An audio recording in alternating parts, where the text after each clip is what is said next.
During the past 20 years, obesity has emerged as a significant public health problem because of its increasing and high prevalence, as well as the morbidity and mortality attributed to it. The development of obesity is a clinical problem at the individual level. The increasing morbidity and mortality attributed to the metabolic abnormalities associated with excess body weight, as well as increased healthcare cost, ultimately affect all of the population, making it a significant public health issue.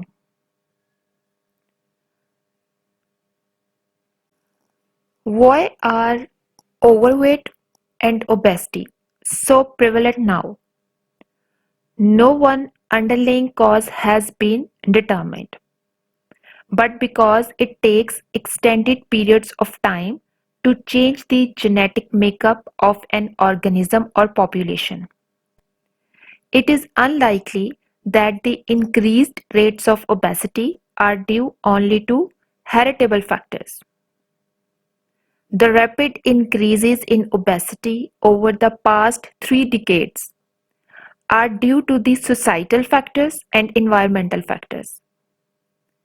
Factors in the environment that may contribute to the obesity epidemic include increased caloric intake due to innovations in food production and transportations, other technological changes, increased portion sizes, increased consumption of foods and meals away from home, sedentary lifestyle, and media influences, social inequalities, and other changes in the built environment and poverty. Because many factors contribute to obesity, the solutions must also be multifactorial and will likely involve both societal and environmental changes. Obesity is linked with chronic diseases such as type 2 diabetes, cardiovascular disease, and some forms of cancer. It can be projected that the increase in rates of obesity will lead to increased death and disability in the future. The epidemic of obesity is among the most important public health challenges. Obesity and overweight both refer to the accumulation of excess adipose tissues. Obesity is the more severe form of overweight. Many measures of excess body fat exist. The most common criterion for screening and monitoring at the population level is the body mass index, which is an index of a person's weight in relation to the height that correlates with total body fat content. The basic formula of BMI is used weight in kg over height in meter square, where kg is kilogram and m is equal to meter, with a BMI of 25 to 29.9%, defined as overweight, and a BMI of 30 or more defined as obese for adults. Obesity can be further divided into the categories, such as extreme obesity. Obesity of 30 translates into approximately 30 extra pounds for an adult. For example, a woman 5 feet 6 inches tall, when weighs 186 pounds, would be considered obese.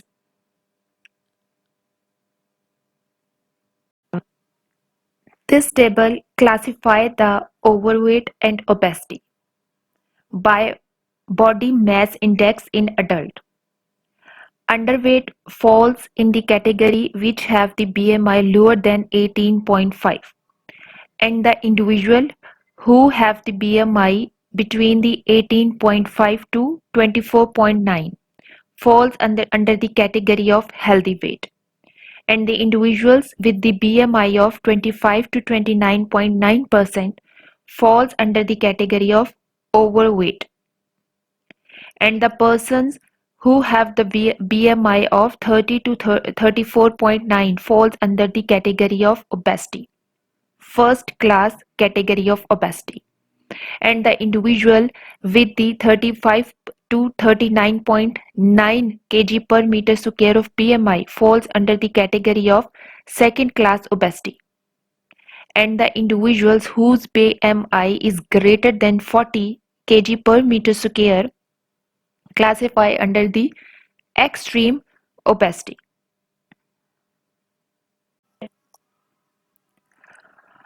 Other measures of obesity exist, but most are expensive to use and not practical for larger population-based studies. Although BMI has been shown to correlate highly with body fat, the measure may be inaccurate for persons with large muscle mass, such as weightlifters, or for those with low muscle mass, such as older adults. Body fat distribution is also very important because central obesity is more highly associated with metabolic disturbances and health problems. Central obesity is characterized by an apple-shaped body with large fat stores around the abdomen. A strong risk factors for type 2 diabetes, heart diseases, and other problems. Central fat is also known as android fat to distinguish it from fat deposited on thighs and hips.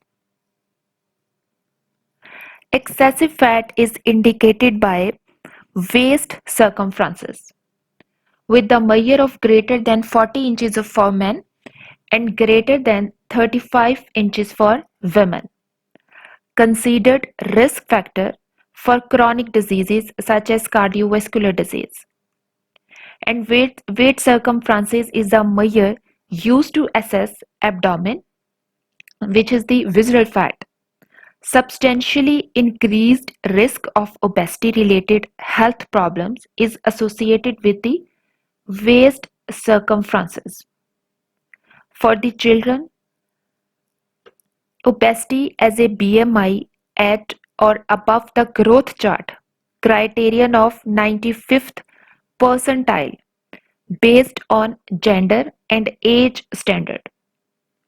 Overweight reflects a BMI at or above the growth chart criterion of 85th percentile, but lower than the 95th percentile based on gender and age standard. For a fourth grade child, which is almost 9 years of age, obese is approximately 10 pounds over the maximum ideal or healthy weight. Whereas for an 8th grade child, obese is approximately 20 pounds over maximum ideal or healthy weight.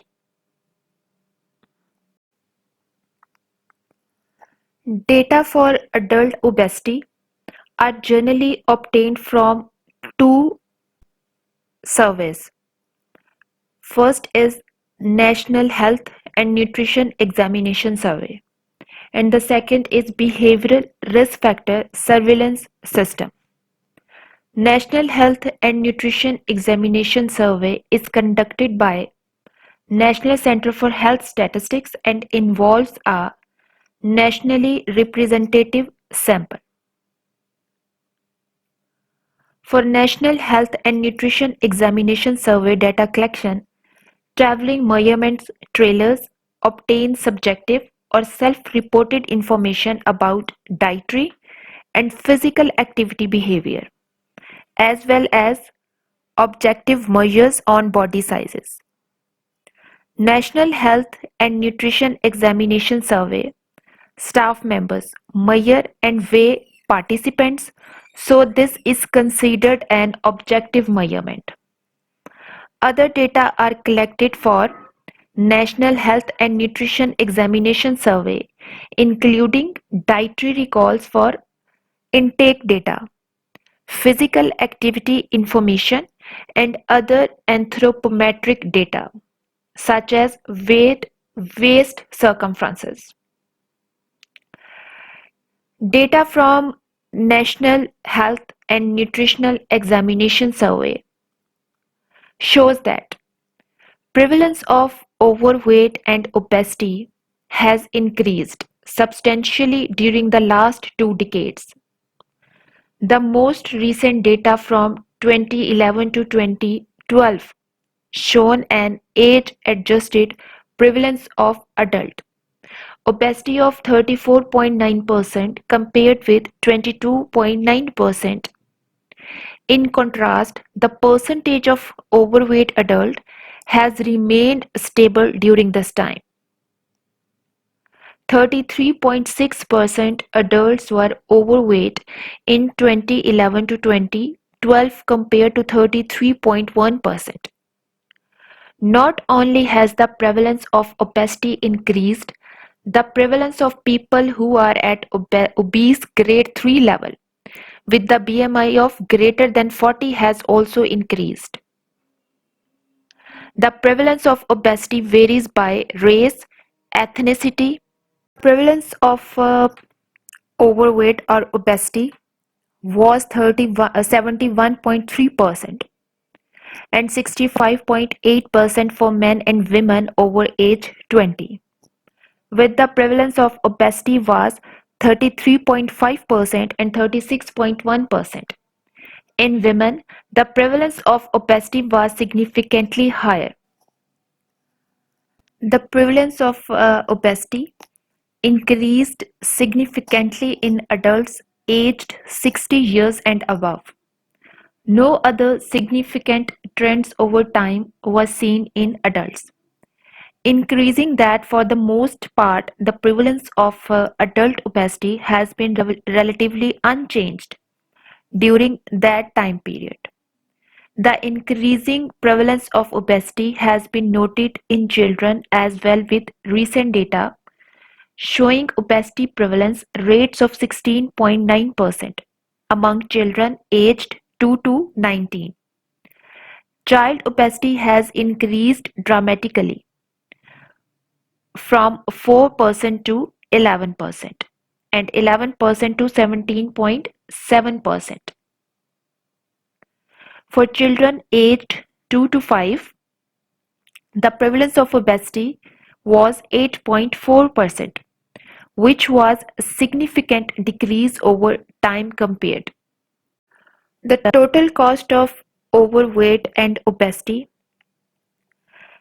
has been estimated at 190 billion a year based on 2005, or approximately 21% of all medical cost. A more recent analysis has found that person with obesity has societal cost. Using this estimate, youth with obesity, currently 12.7 million, become obese adults. The cost to society could approach 1.1 trillion. Of this reason, 38% was related to spending for diabetes, 22% was related to spending for hyperlipidemia, and 41% was related to spending for heart diseases. Higher medical costs are also associated with obesity and obesity-related diseases in children and adolescents. Obesity is costly to society because it is associated with chronic diseases including cardiovascular disease, type 2 diabetes, hypertension, stroke, dyslipidemia, osteoarthritis, selected cancers, gallbladder diseases, sleep breathing disorders, and mucoskeletal disorders, and all cause mortality. Obesity is associated with increased blood lipid levels, increased blood glucose levels, increased waist circumferences, and hypertension. Together, these risk factors can be characterized as metabolic syndromes. Metabolic syndromes are the syndromes associated with development of type 2 diabetes and cardiovascular disease, and it is defined by abnormal values of the following indicators: waist circumferences, serum triglycerides, HDL cholesterol, blood glucose, and blood pressure. The prevalence of metabolic syndrome was 36.3%. Metabolic syndrome can also be found among youth, especially those who are overweight. Obesity and overweight can result in social cost as well for both adults and children. Overall quality of life is often worse with increasing obesity, and obese people experience prejudice and discrimination. Children who are overweight are often seen as lazy and unmotivated and can have lower self-esteem and depression. Children who are overweight tend to have fewer friends and social networks. Students who are overweight are more likely to be teased about their weight, and the teasing behavior is associated with depressive symptoms and low self-esteem. Excess weight accumulation occurs with an imbalance in energy caused by either a surplus of energy intake or a lack of energy expenditure. Energy needs depend on individuals' basic metabolic rate. Basal metabolic rate is the rate at which the body expends energy to support its basal metabolism. And basal metabolic rate is influenced by fat-free body mass, age, genetics, temperature, hormones, growth, and other factors. BMR is the largest influence on energy expenditure, which is around about 60 to 65%, followed by physical activity, 25 to 35%, and the energy needed for the digestion of the food, the thermic effect of food, which is 5 to 10%. A small energy imbalance each can day result in a large weight gain over time. The maintenance of the obesity epidemic in adults can be potentially explained by an energy imbalance of approximately 220 calories per day per person. For example, consuming just 112 ounces sweetened soda per day in excess of a person's energy requirements would mean taking in 150 extra calories per day. Determinants of obesity can be related to either dietary intake or physical activity or to both, and they can be genetic, psychosocial, behavioral, or environmental. One way to frame this current thinking of obesity is using the social ecological model, in which factors are arranged by relatively proximity to the individual. Interpersonal relationships such as family factors are more proximal to the individual, whereas structure, policies, and systems such as changes in food supply or food cost are more distal.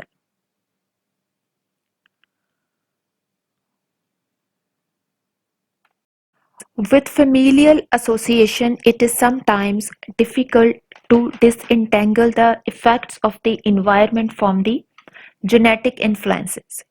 The variable response to diet that is found among the humans in the same environment is likely due to the differences in the genetic risk factor.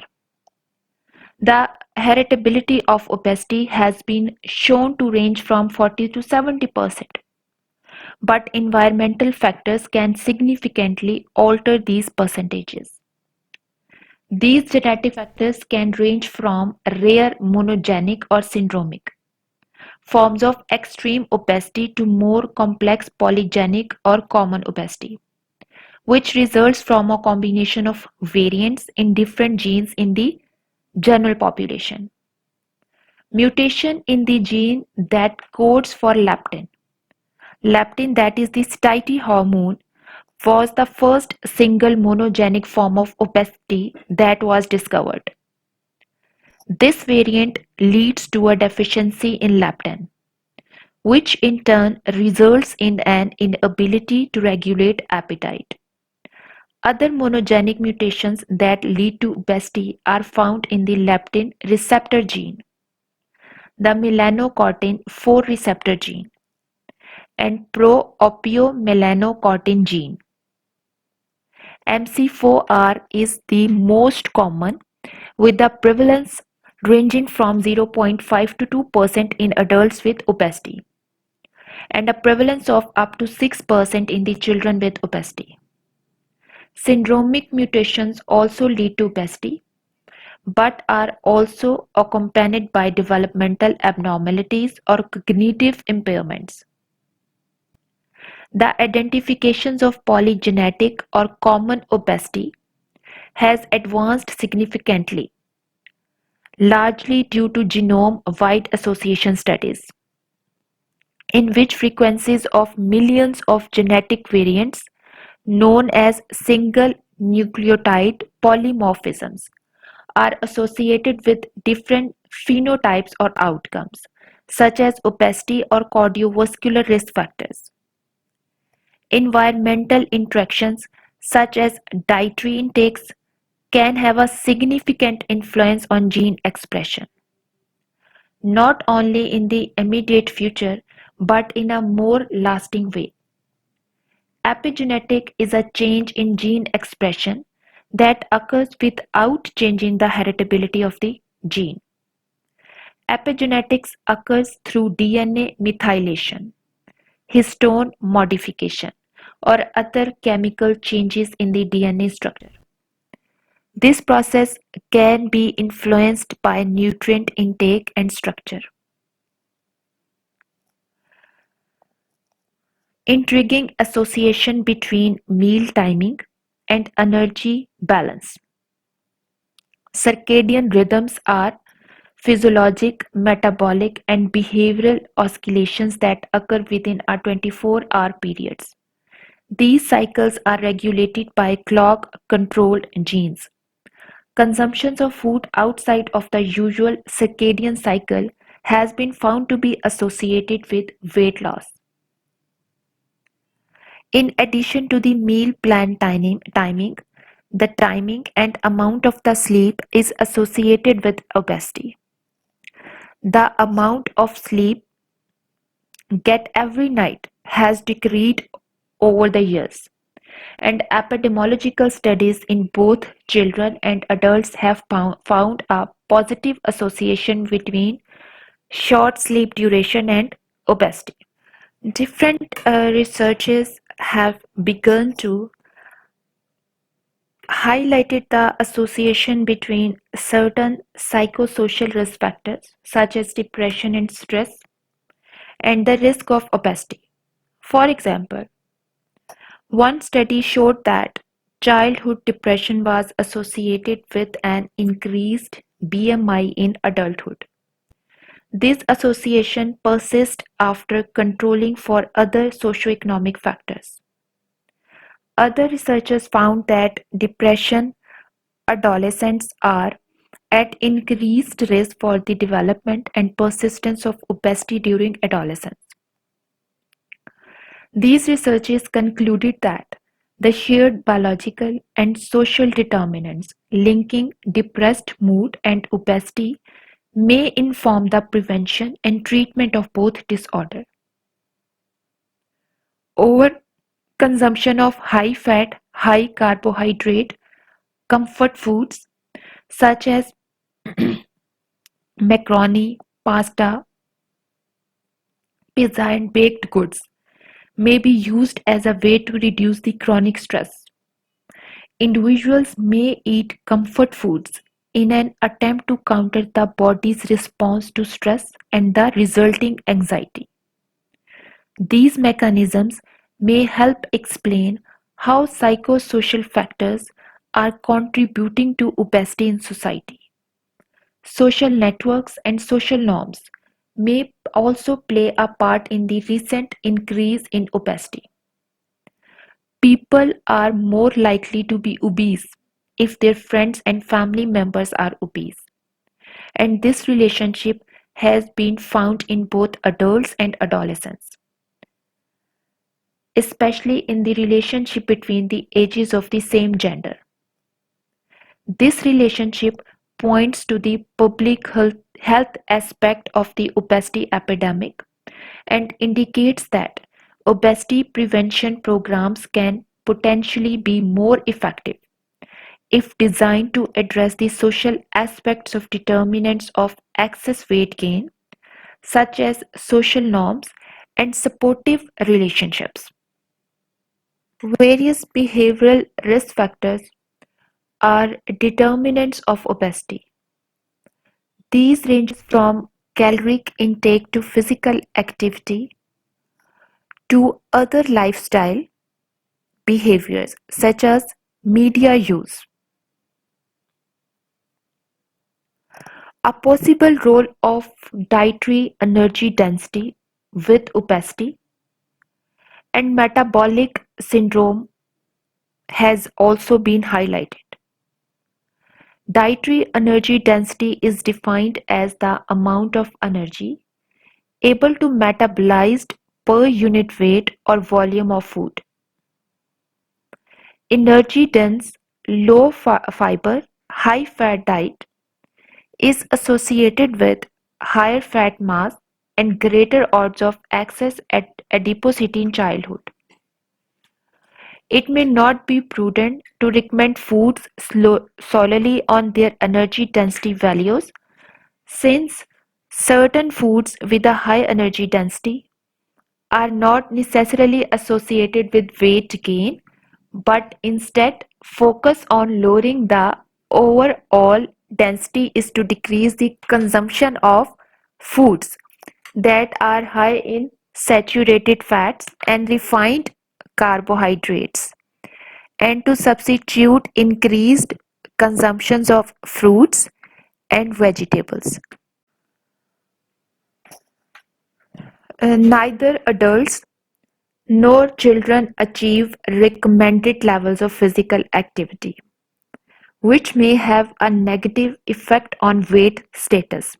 For example, one study found that failing to meet the guideline for 60 minutes per day of moderate to vigorous physical activity was associated with overweight status for both adolescent girls and boys aged 11 to 15 years. Children, a total of 60 minutes of physical activity is recommended per day. For health benefits, adults should engage in 150 minutes a week of moderate intensity physical activity or 75 minutes per week of vigorous intensity physical activity, as well as at least 2 days per week of strength training. Weight loss may not occur at these levels and may require a high level of physical activity. A variety of other lifestyle behaviors may influences the rates of overweight and obesity. Adolescents reported the eating 3 balanced meals as well as their weekly inactivity levels measured by how much time was spent watching television or playing video or computer games in an average week, were as great an influence on child overweight status as having a parent who was obese. Environment which we live as an obesogenic, which means obesity promoting, or toxic environment because of the decrease in opportunities for physical activity. Toxic environment is modern eating and exercise environment that contributes to the obesity, includes the wide availability of foods and technological innovations that contribute to increases in sedentary activity and decreases in physical activity. The increasing supply of highly palatable, energy-dense, low-nutrient foods and a media environment that bombards certain populations, such as children, with food marketing messages. Increasingly obesogenic environments are probably the main driving force behind the obesity epidemic.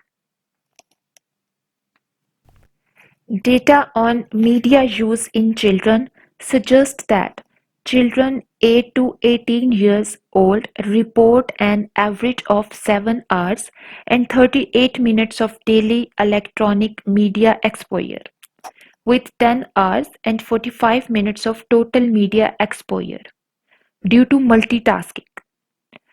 Television viewing between ages 5 and 15 years old remained a significant predictor of adult BMI, even after adjustment for childhood socioeconomic status.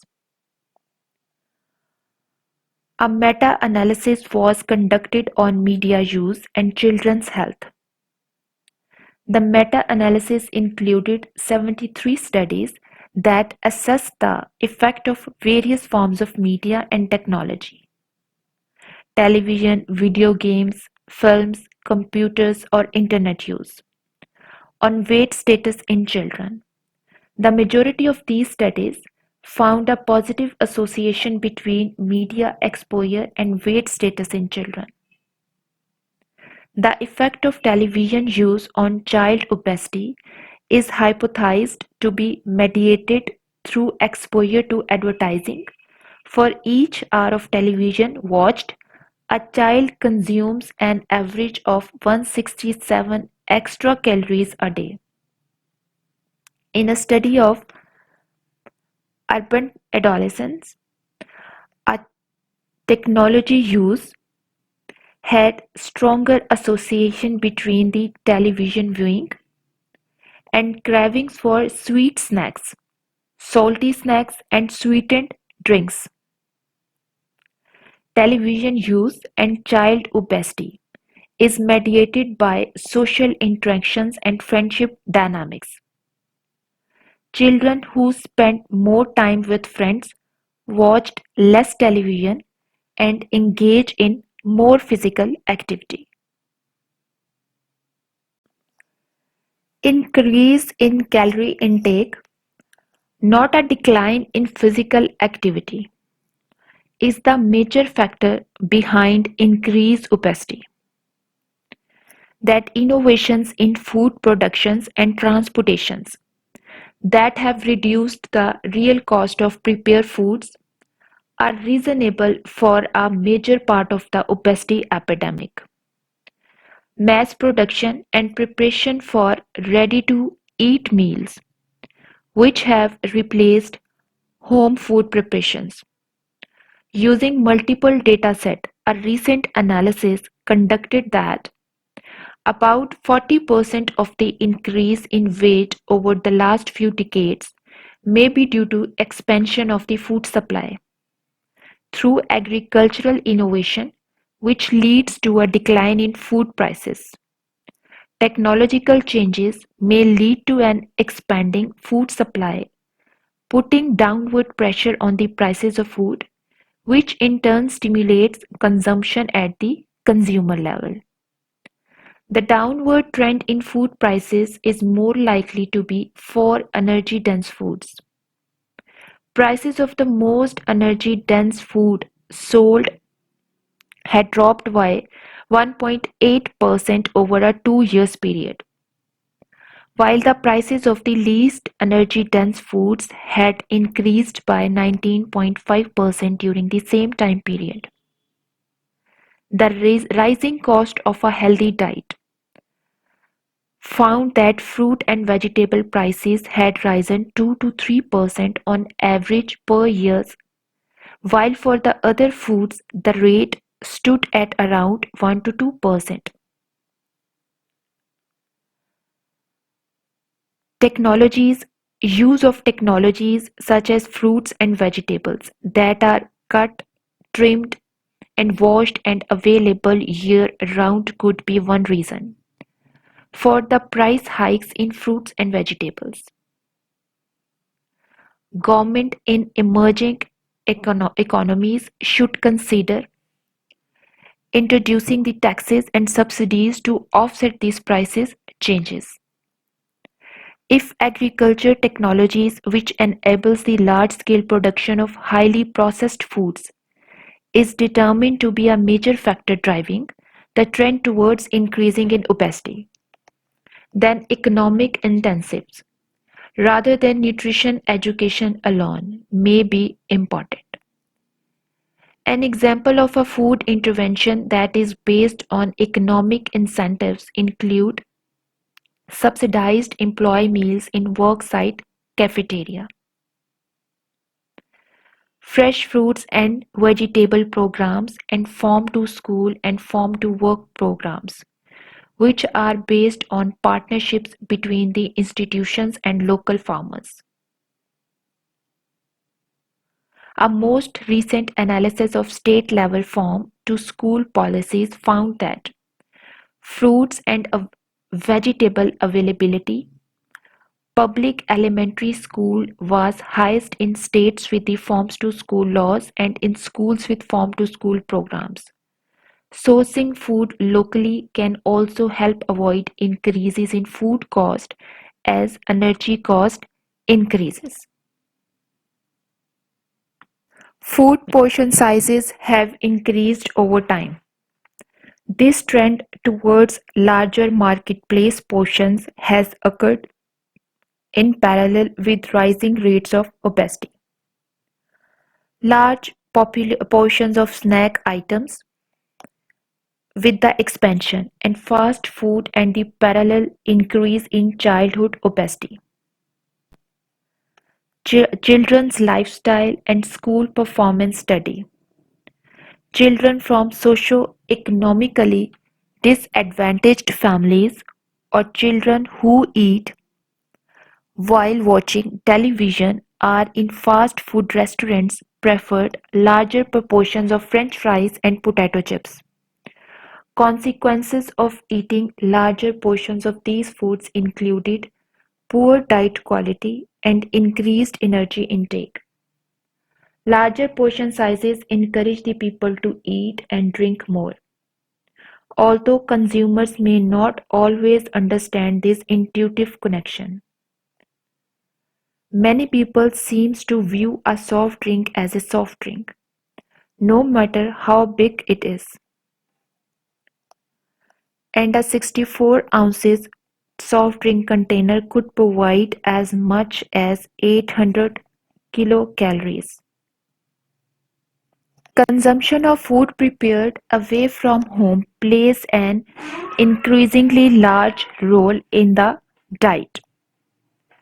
A number of factors have contributed to the trend of dining out since the 1970s, such as a larger share of women working outside of the home, more to earner household, more affordable and convenient fast food outlet, increased advertising and promotion by large food chains, and the smaller sizes of household.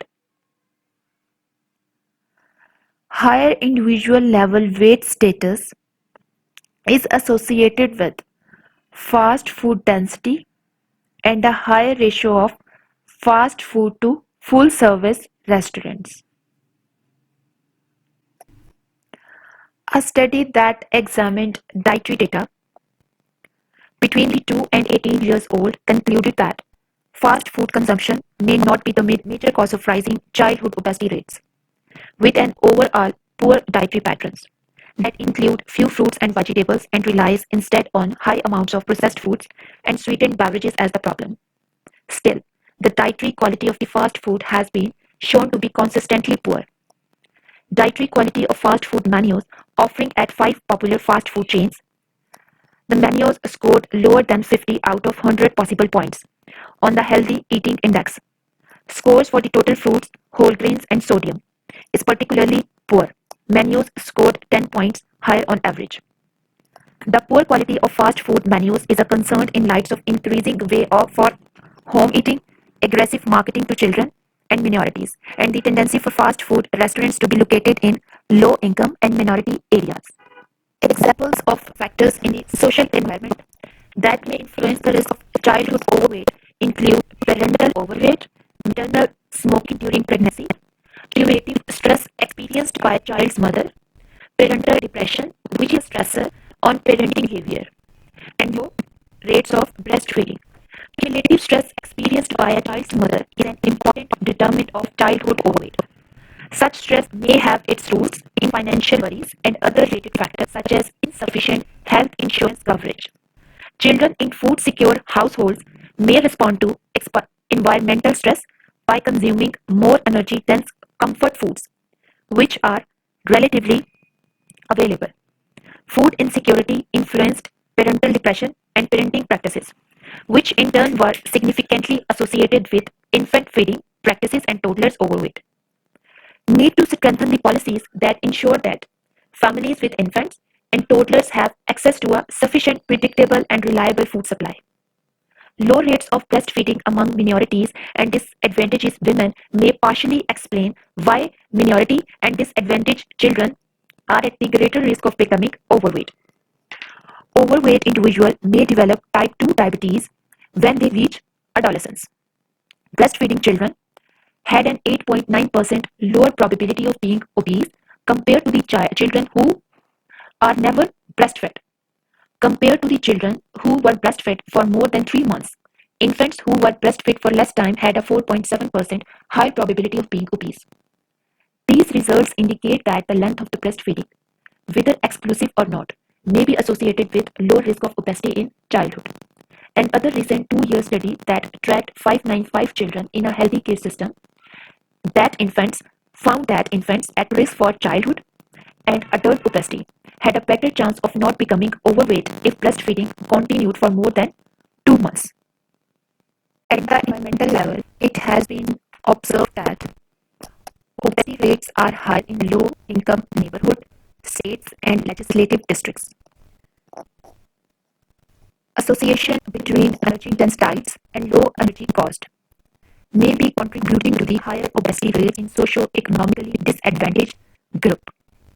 Energy-dense diets provide low-income households with inexpensive sources of concentrated energy from fat, sugar, and potatoes, and high-fat meats, but offer little in the way of whole grains, fruits, and vegetables. A separate analysis conducted from 1990 to 2012 reported that fruits and vegetable prices had increased during this time period, while the cost of some processed foods had dropped by as much as 20. Public health applications, interventions that address body weight are often preventive rather than treatment oriented. The goal of an obesity prevention program is to maintain a stable weight and not increase body size over time, in contrast to an obesity treatment program, in which the primary goal is to lose weight over time. Current recommendations for obesity treatment range from lifestyle changes, which include dietary therapy or prescriptions, low-calorie diets, very low-calorie diets, vegetarian diets, and other designed to lower energy intakes, increase in physical activity, and behavioral therapy, to clinical therapies such as pharmacotherapy, and weight loss surgery. Pharmacotherapy is not recommended unless patients are obese, BMI is greater than 30, with no related risk factors, or have a BMI greater than 27 with related risk factors, such as hypertension or type 2 diabetes. Weight loss or bariatric surgery, which includes gastric bypass procedures, is recommended for the patients with severe obesity, BMI of 40 or greater, or BMI between 35 and 40 with related risk factors such as hypertension or type 2 diabetes. For children, recommendations for the obesity treatment should include family-based, developmentally appropriate interventions with strategies that include nutrition education, parenting skills, behavioral techniques, and physical activities. Structured dietary approaches and pharmacological treatments should be reserved for youth who are obese with concomitant comorbidities. Weight loss surgery may be considered for adolescents who are severely obese. Public health approaches or primary preventions target lifestyle therapies which are less invasive and more appropriate for population level interventions. Other public health interventions approaches can include screening for high risk patients, such as those with extreme obesity, and subsequent referral for clinical treatment. For an effective interventions in the public health setting, the program has to have significant effectiveness in clinical settings, broad reach in the population of interest, and consistent implementation in real life setting. Many obesity prevention programs are oriented around a sit where people congregate, such as work sites, communities, mosques, settings, child care centers, and schools. Because effectiveness and reach can vary depending on age, intervention can also be divided into adult-based programs and programs for children and adolescents. Public health interventions tend to focus on lifestyle approaches, such as dietary changes and physical activity. Dietary intervention produces modest weight loss, and calorie content seems to be more important than macronutrient composition. Physical activity can also be useful in weight loss, but the most effective interventions include both dietary changes and increasing physical activity. Most environmental community-based studies in adults have not been rigorously evaluated. One exception is faith-based weight loss interventions called the Word, Wholeness, Oneness, Rightedness, and Deliverance, which utilized a community-based participatory research approaches. The program was developed to address obesity issues that are sensitive to the American community. The treatment group participated in weekly small group meetings, which emphasized healthful nutrition practices, physical activity, and faith's connection to health. The mean weight loss in the treatment group was 3.60 pounds compared to a 0.59 pounds weight loss in the control group. The unique aspects of this randomized control trial are the focus on weight loss maintenance and the use of a faith-based, community-based, participatory approaches in translating evidence-based obesity interventions. Many of the public health interventions for adults have been implemented through worksites. The programs included both education and counseling components to promote more healthful dietary practices and increase physical activity.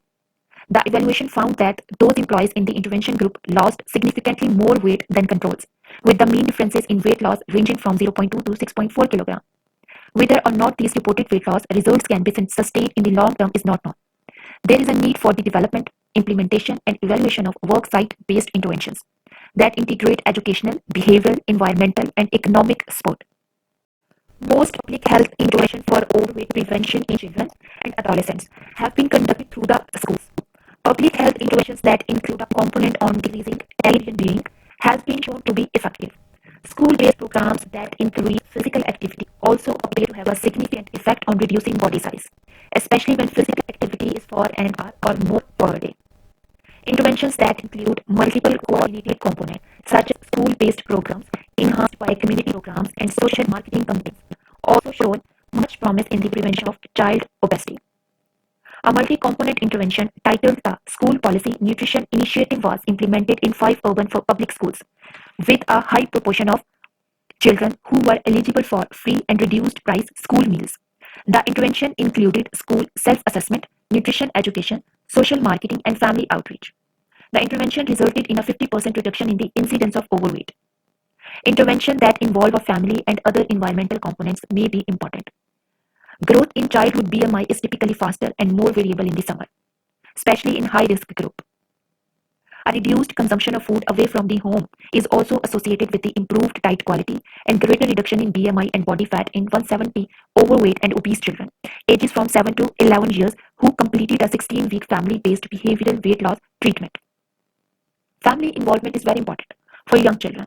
Adolescents are often more interested in peer relationship, and influences, so interventions for adolescents should include a peer component as well. For young children, the parents are often gatekeepers for diet and physical activity.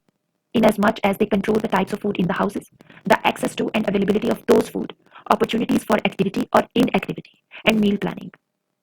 Programs tested the effectiveness of a home-based intervention that taught the parents how to ensure a positive fruit and vegetable environment for their preschool-aged children, and to examine whether changes in parents' fruit and vegetable behavior was also associated with the improvements in their children's fruits and vegetable intake. With preschool-age children, obesity prevention efforts need to focus on multiple environments, including the home and early care and education settings and various stages of development. Obesity is a significant public health issue that will affect the entire population through increased healthcare costs and increased morbidity and mortality. Given the size of the population that we are trying to reach, we obviously cannot rely solely upon individual interventions that target 1% at a time. Instead, the prevention of obesity will require coordinated policies and environmental changes that affect large population simultaneously. The most recent recommendation for obesity prevention at the population level can be found in the IOM report, Institute of Medicine. For this report, close to 800 recommendations and strategies from other organizations and government entities were distilled to 5 major goals. Make physical activity an integral and routine part of life. Create food and beverages environments that ensure the healthy food and beverages option are the routine, easy choice. Transform messages about physical activity and nutrition. Expand the role of healthcare providers, insurers, and employers in the obesity prevention. Make schools a national focal point for obesity prevention. Various recommendations and strategies that correspond to these goals. Many of these strategies can be addressed through policy options, which can include obesity surveillance and monitoring efforts, awareness building, education and research, regulating environments, pricing policies such as subsidies and taxation, and societal level solution. Many of the policy initiatives address children rather than adults for a number of reasons. First, because obesity is so intractable, it is preferable and more cost effective to focus on preventions. The rates of overweight are increasing in children as well as in adults. So, prevention of obesity at a young age can potentially attenuate the development of chronic diseases, which develops over a long period of time. Food habits are still fairly malleable for children, so it makes sense to target policies and programs at this age group. It is easy to reach children because the majority of the children attend schools, and school programs often include physical activity and nutrition elements that can be targeted.